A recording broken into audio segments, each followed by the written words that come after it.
this young man, if you watch the movie When Stand Up Stood Out, you can see him featured in that. He is a terrific stand-up comic, was one of the pioneers of Boston comedy here, and one of the reasons I moved here in the first place was the talent this guy has. I've seen him play for years. You may know him as one of the top morning radio DJs in the New England area. Let's welcome Mr. Chris Zito.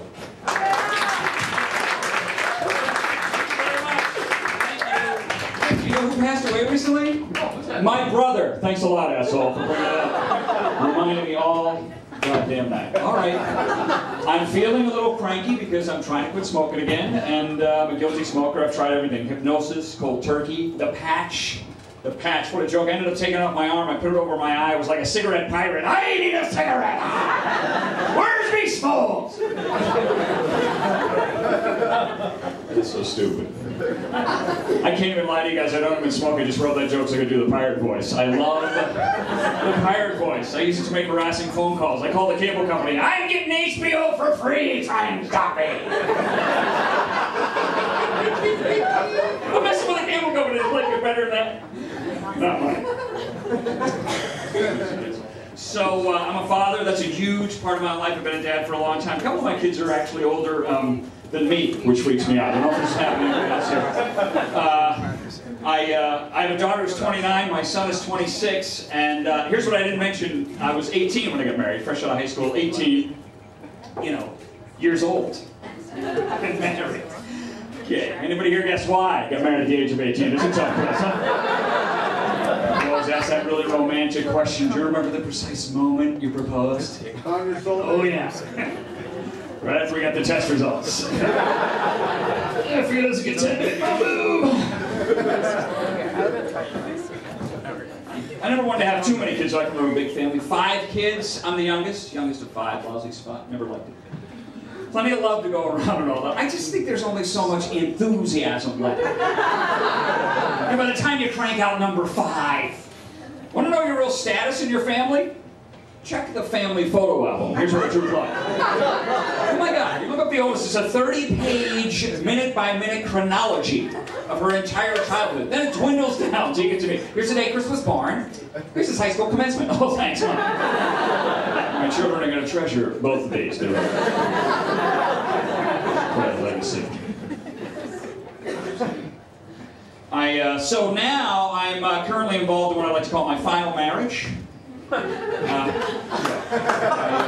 you. A lot of guys would call this their second marriage. That's a phrase I avoid. Second marriage. Sort of sounds like you're counting them up. My practice marriage did end in divorce, unfortunately. And I don't know what it was exactly. I think it's hard to pinpoint one thing. I did read an article that said there are 3 big issues that can really destroy a marriage: money, in-laws, and sex. Those are the big 3. And I was, you know, having sex with my in-laws for money. So...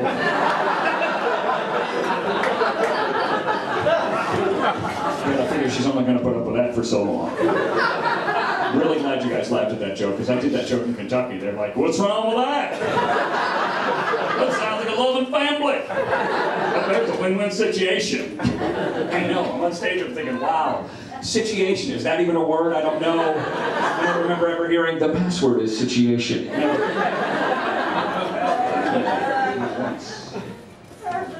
So I actually ended up with custody of my kids after the divorce. That's pretty unusual. Wow, that is really unusual. In fact, so unusual people will always be like, whoa, dude, your ex-wife must be like a serial killer. As far as we know, it's just the one guy. Oh, I got it. Yeah, so this time around, I wanted to do everything differently, obviously, so I never got to do a big romantic proposal the last time, so this time I went out shopping for engagement rings. Wow, these babies are expensive. I had a jeweler tell me I'm supposed to spend 3 months of salary on this one piece of jewelry. 3 months! But he didn't say which 3 months. So, I used the 3 months I was delivering papers when I was 14. Here you go, honey! 27 bucks! Always and forever. I'll sing for no reason, people. You can stop me. Just that simple.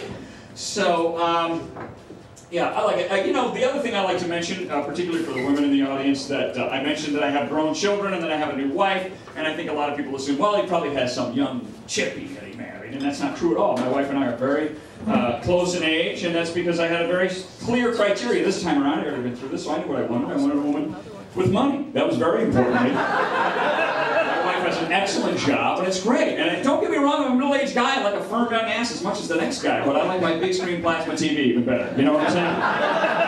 Matter of fact, if I want to see a firm young ass, I can see it in high def on my big screen plasma TV. Like, honey, could you move the middle-aged ass out of the way? I'm trying to watch Get Out. Yeah, so that's important. You know what else I think is important? That you know, now that we've actually been married a while, and you know, and we lived together before we got married. I don't know if anybody's a big supporter of this. We were living in sin, shame in the family, shacking up, and I think that's a good idea because I don't care how long you've courted somebody.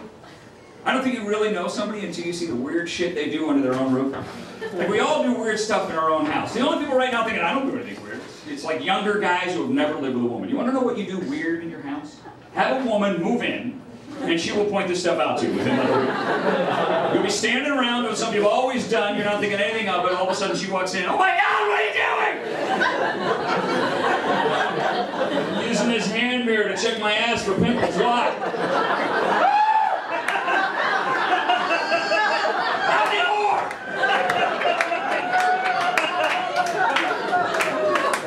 Next thing you know, the hand mirror is retired. I would like to point out that although a lot of my act is based on my real life, that particular joke, total fiction. I promise you, there's way too much hair on my ass to even see a pimple. So really, why would anyone say that in public, ladies and gentlemen? I've offended myself. I think it's also important you know who's in charge of everything around the house. My wife and I are pretty good at that. We know what to expect of each other. The only thing that bugs me is she's in charge of all the clocks in the house, and they're a mess. And don't get ahead of me. I know a lot of you are thinking already, you know, Chris, give her a break. You know, a lot of people do this. You know, they set their clock a few minutes fast. You know, fool themselves. So they're never late. I don't get that. If you're the one setting the clock, who are you fooling?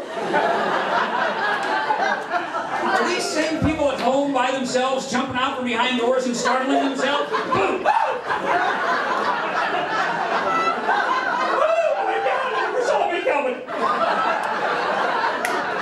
Well, it goes way beyond that because it's a different time in every room of the house. Clock in the living room is 5 minutes past. Clock in the bedroom is 10 minutes past. Clock in our kitchen, 15 minutes past. 15 minutes! I wake up for breakfast every morning and have a goddamn stroke. I'm not kidding. I have to do math to know the correct time in my own home. The only possible advantage I can think of is if I'm in the kitchen running late for work, I can go to the living room, buy a few extra minutes. So,